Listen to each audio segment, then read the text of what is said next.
Palantir just posted 92.8% revenue growth after the bell, the biggest print on Wall Street today. And it is not even the wildest line inside that earnings report, the margin story might be. Palantir's second quarter revenue reached $1.935 billion, its first quarter ever above $1.9 billion. That is up from $1.632 billion in Q1, a sequential jump of more than $300 million. Operating margin came in at 47.1%, a level almost unheard of for a software company at this scale. Management then raised full-year revenue guidance to plus 82%, well above prior expectations. For Korean AI plays, this reprices the ceiling. Investors will now demand the same margin story from Naver, Kakao, and Samsung SDS. But the AI boom has a darker side, and it landed in today's Bureau of Labor Statistics data. The U.S. information sector layoff rate hit 2.3% in June, the highest sustained reading in 20 years. That surpasses the 2008 financial crisis peak, excluding only the brief COVID spike of April 2020. Oracle disclosed a headcount decline of about 21,000 employees in fiscal 2026, roughly 13% of its workforce. Its own 10-K filing explicitly attributes the reductions to AI deployment inside the company. For Korea, this is a warning shot. Labor-heavy system integrators like LG CNS and Samsung SDS face the same substitution risk.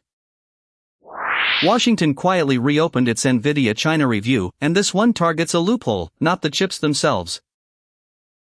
The June BIS rule blocked ownership of advanced Nvidia GPUs but left cloud rental completely untouched. Chinese engineers can still rent Nvidia GPU time on Southeast Asian servers without triggering U.S. export law. House Bill H.R. 2683 passed 369-22 to close that gap, but it has been stalled in the Senate since January.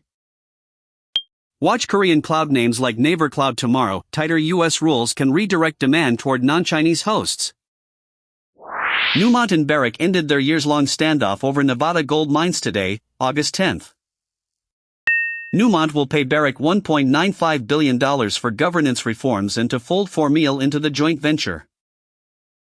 The combined complex now holds nearly 100 million ounces of mineral reserves, the deepest gold reserve base in Nevada.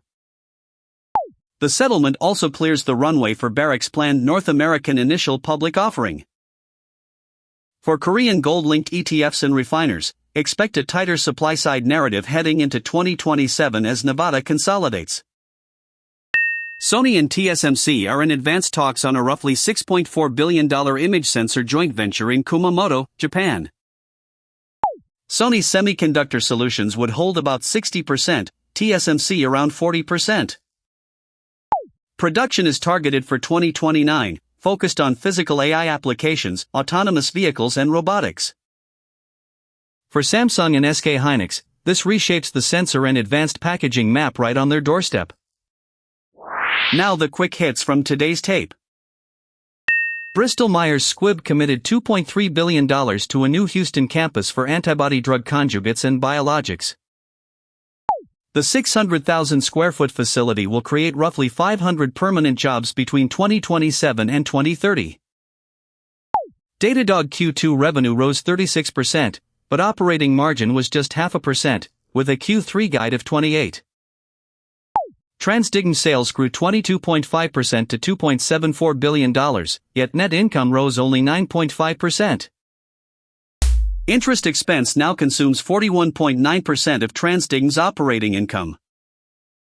MedLife adjusted earnings climbed 15%, but GAAP net income moved just 1%, an $868 million gap.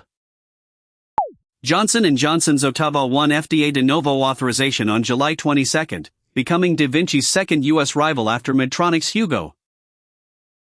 Intuitive Surgical is down about 35% year-to-date as its surgical robot Moat narrative gets tested. Your watch item for tomorrow's open: Palantir's guidance will pull the entire USAI software peer group into a repricing debate. For the full analysis and the Korean market angle on every story, head to LineVestnews.com and subscribe to LineVest Daily.